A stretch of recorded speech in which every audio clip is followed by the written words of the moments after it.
Yes, this post from Ripple was sent to us over 3 years ago. The race for stablecoins is on. The thing that really amazes me about this post is how prescient it was. Because everyone wants to introduce a stablecoin now, nearly 3 years later, adoption of stablecoins has skyrocketed. Stablecoins are now being embraced by the government. Stablecoins are what they want to use as a weapon. This cannot be made up. Significant changes have occurred after November 2022. And once more, we have a lot to discuss in this video. Let's actually investigate a couple of things first, though. First, to get started, let's examine the events of 2022 that prompted Ripple to write this piece. I take it that it was the volume of transfers per month, or perhaps more accurately, trade volume. The monthly trading volume was $1 trillion. You know what? In August, stablecoin trading volume has increased to above $3 trillion each month. Things change that quickly. The crazy thing about this is that we glance at it and don't give it any thought. However, the acceleration of all of this occurred the moment we exceeded $1 trillion. The monthly transfer volume is currently $3.44 trillion. Not an all-time high, by the way. We're quickly examining the monthly. This isn't the highest point ever. It's absurd to consider this, but let's go back to December and $4 trillion. We start with $3.6 trillion in May 2024. I mean, stablecoins are currently moving at this rate. They're just so crazy in terms of volume and value. Furthermore, we previously discussed how the supply of stablecoins influences the supply of M2. 1.5 trillion, or 5.19% of the world's M2 supply, is the base case by 2030. Consider how absurd that is. Furthermore, the bull case is worth $3 trillion. We're only at over 270 billion, guys. The base scenario is that we should just round it up to 3 trillion, or $300 billion, to reach the 1.5 trillion you're referring to. Within the next 5 years, the stablecoin supply is still expected to grow by 1.2 trillion. Consider the kind of monthly transfer volume we would have at that time, guys. Once more, however, this indicates that stablecoins will continue to rise. We're on the edge. Isn't that what Goldman Sachs just said? They are claiming that $1 trillion stablecoin gold rush is imminent. Maybe it's time to pay attention, guys, when someone like Goldman Sachs is expressing the quiet part aloud. Because once more, the primary focus of our investigation is the information provided by the U.S. Treasury, the SEC, and the current presidential administration. What are they all saying, you ask? In the digital era of banking, they will use stablecoins to guarantee that the dollar remains the primary reserve currency. Which tells us what? They intend to turn stablecoins, more especially those backed by the US dollar, into weapons. And you're already aware of my direction. We are considering RLUSD. We are considering Ripple. The XRP ledger is even on our radar. The fact that Wyoming is now launching a state-backed stablecoin on 7 blockchains makes all of this even more absurd. Stablecoins produced by the state are now available. Things are beginning to shift significantly. Furthermore, it's not limited to the government. Even at the state level, it is. This indicates that practically every action taken in the past few months pales in comparison to our future course. Nearly every state will have its own stablecoin, in my opinion.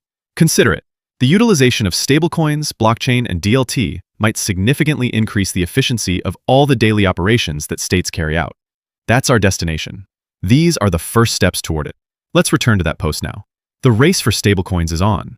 Yes. We are aware that the United States is preparing. They have been inundating us with information about stablecoins and their intended use. To stay ahead of the US, cryptocurrency companies advise the UK to establish a national stablecoin policy. According to a number of cryptocurrency companies, the UK should develop a national stablecoin strategy to prevent lagging behind the US. Additionally, Coinbase, Kraken, and Copper officials stated in an open letter that the UK needs to take action immediately to avoid playing the position of a role taker rather than a role maker in the age of digital assets. According to the stablecoin market's current valuation of around $280 billion. Additionally, the total value of tokens linked to the British pound is just £461,000, or $621,000. Thus, once more, the US is currently in control of this area. Now is the moment to take action if the UK wishes to support this. Officially, the race has begun. This comes after the White House released a significant report at the start of the year titled Strengthening American Leadership in Digital Financial Technology, in which they made a significant commitment to stablecoins and blockchain technology. At this point, they informed us that they effectively wanted to use stablecoins as a weapon. They intend to use it to ensure that, in the digital age of finance, the US dollar remains the dominant currency and the world's reserve currency. Here we have China now. Just in, stablecoins backed by yuan may be permitted in China. As early as this fall, Japan will authorize yen-pegged stablecoins for the first time. Crypto stablecoins, according to Treasury Secretary Bizant, will increase billions of people's access to dollars worldwide. Additionally, Waller, the governor of the Federal Reserve, claims that cryptocurrencies, including stablecoins, are a part of a revolution in payments. All of this occurred within the last 72 hours, guys. For this reason, I continue to assert that stablecoins are only growing faster. The volume, value, and adoption will all soar beyond your wildest expectations. Here is a video of Governor Waller stating that the Federal Reserve plays a significant role in promoting a secure and effective payment and settlement system. This is a huge thank you to subjective views. Pay close attention. I am a strong believer in the benefits of the free market. I hold the view that it is generally the private sector that can most reliably and efficiently allocate resources and take risks to explore the value of new technologies. I also see firsthand the important role of the Federal Reserve and that it plays in fostering a payment and settlement system that is both safe and efficient.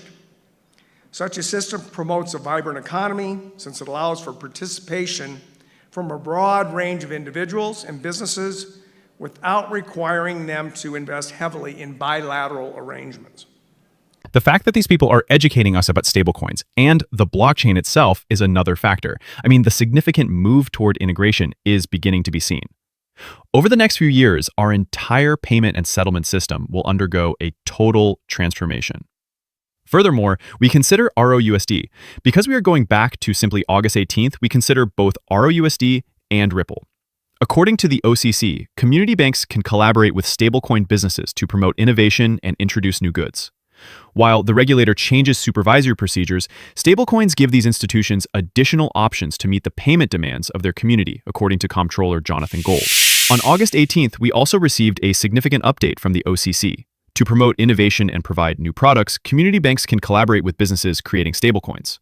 To make sure it promotes banking innovations and the health of community banks, the OCC will assess and revise its regulatory and supervisory framework as needed. Additionally, I think they published another post, which I would like to mention was either earlier or somewhat later in the month. Indeed, it was this one, which also features Jonathan Gold. Proposals to create banks that have a reasonable likelihood of operating profitably, offer equitable access to financial services, abide by legal requirements, treat consumers fairly, and encourage healthy competition are approved by the OCC. What's the connection between these two? We return here, don't we? We go all the way back to July 9th, when Justin Ripple was here to connect trade and cryptocurrency. Brad Garlinghouse, who refers to Ripple as a bridge between cryptocurrency and trading, reveals that the company is seeking a FedMaster account and a U.S. banking charter OCC license. We do not oppose regulation. We want it done correctly. And you know what? Because Ripple has a stablecoin that is backed by the US dollar, these two go hand in hand. Their current goal is to become a bank. They wish to apply for an OCC banking charter license. For the Fed to have RLUSD in reserves, they also want a FedMaster account. If we're considering ways to use stablecoins as a weapon to support the US dollar and ensure that it remains the most widely used reserve currency in the digital era, why wouldn't this be approved? Once more, one of the most prominent firms in the cryptocurrency space, Ripple, a US-based company that has been collaborating with regulators to be as compliant as possible, has connections to XRP and the XRPL for fast settlement, the most effective technology for transactions. Why wouldn't this license go to Ripple?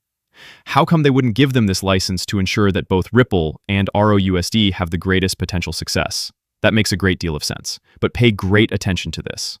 You still want a banking license, right? Even though you have this deal with BNY. Well, yes is the short answer. We have pursued and requested application to apply for an OCC license as well as a FedMaster account. We think that the key here for crypto and the kind of decentralized finance, as many people call it, Ripple has been building bridges between traditional finance and decentralized finance. The world isn't going to be taken over by crypto. Instead, we think about how do we take the best of what crypto brings in facilitating faster, cheaper transactions and bring it to traditional finance. That's been at the heart of what Ripple has been focused on from the beginning. This is a step towards that, and certainly getting an OCC license. For those that have said that the crypto world wants to be unregulated, whatever, the opposite is true. You know, I'm here in Washington in part, as you referenced, there's a Senate Banking Committee hearing today. We are advocating as an industry to be regulated. And those that, like Ripple, who have stepped forward and said we want to get an OCC license, in addition to the licenses we have with the New York Department of Financial Services, it only continues to augment that very robust, very compliance-first, trusted partner so that we can continue to use these technologies to benefit consumers and businesses alike. In light of the current situation, the market is indeed opening up for both RLUSD and Ripple. Furthermore, I would like to state, and I would like to thank Subjective Views for this, that XRP will be the granddaddy utility asset, whereas RLUSD will upend established payment rails and become a mainstay of the financial system. Take a look at this. One recent development, Congress passing the Genius Act and the president signing it into law, has brought stablecoins to the forefront of many discussions.